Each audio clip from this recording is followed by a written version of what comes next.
Wala talagang sekreto na hindi nabubuko. Wala talaga. Oo. Good luck. At sa'yo nang galing, ha? Mas maganda. Acting na acting for today's video. Yan. Yung ngiti ni Vice Ganda, mga kachika, na tila alam na niya kung sino yung pinariringgan ni Kimi at ni Darren. Magandang araw, mga kachika. Nagyan po ulit ang inyong Chika Patrol. Bago tayo magsimula, mga kachika, inaanyayahan ko muna kayong mag-subscribe dito sa ating munting channel para palagi kayong updated sa mga latest at nagte-trending na mga showbiz balita. Ngayong araw, sa pagbabalik ni Kim Chiu sa It's Showtime, kinagiliwan kaagad siya ng madlang people, partikular na ng mga Kim Chiu fans. Kasi ba naman, mga kachika, sa opening pa lang ng Especially For You, kapuna-puna na ang pagiging lively and happy ni Kimi. Pati nga si Vice Ganda, mga kachika, napansin yan.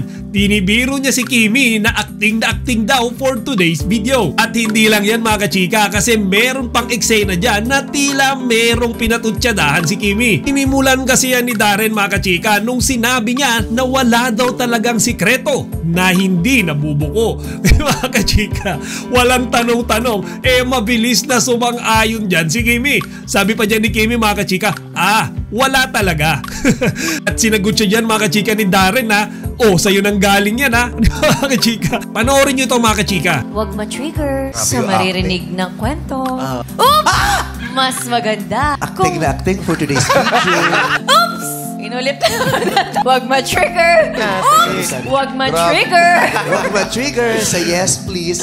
Pero, wala talagang sekreto na hindi nabubuko. Wala talaga. Good luck. At sa'yo nang galing, ha?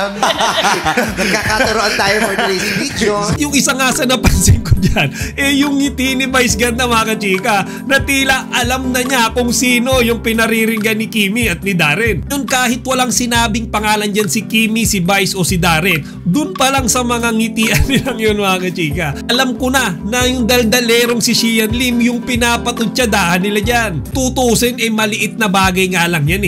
Kulang lang yung biruan na yan. Ikukumpara mo sa ginawang tirada ni Xian Lim kay Kimi sa huling interview niya kay Boy Abunda. Ngayong araw din, mga kachika, merong isang joke si Kimi na napakasimple pero nagpatawa sa kanyang mga fans. Meron kasi silang isang searchy sa Especially For You na nagngangalang Tyrone. Ngayon, mga kachika, ang taba talaga ng isip nito ni Kimi nung nagbitaw siya ng joke na si Tyrone daw ay isang saging. At nang magtanong sila, Vice, mga kachika, kung bakit saging, doon na nga binagsak ni Kimi yung kanyang joke na kasi daw ito ay turon.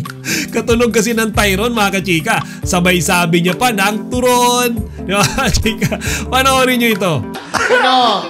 Ano? Saging. Bakit? Turon!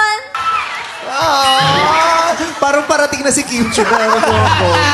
Ngayon, para sa ating mga fans ni Kimi, hindi tayo natatawa dun sa corning joke.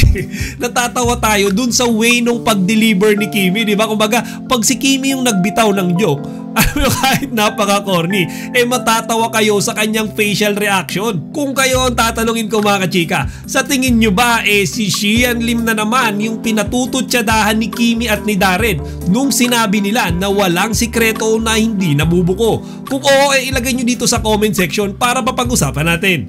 Chika Patrol signing out! Chika, huwag niyong kalimutan mag-like, comment, and subscribe. Para sa iba pang mga celebrity news, i-click lamang ang mga videos na ito.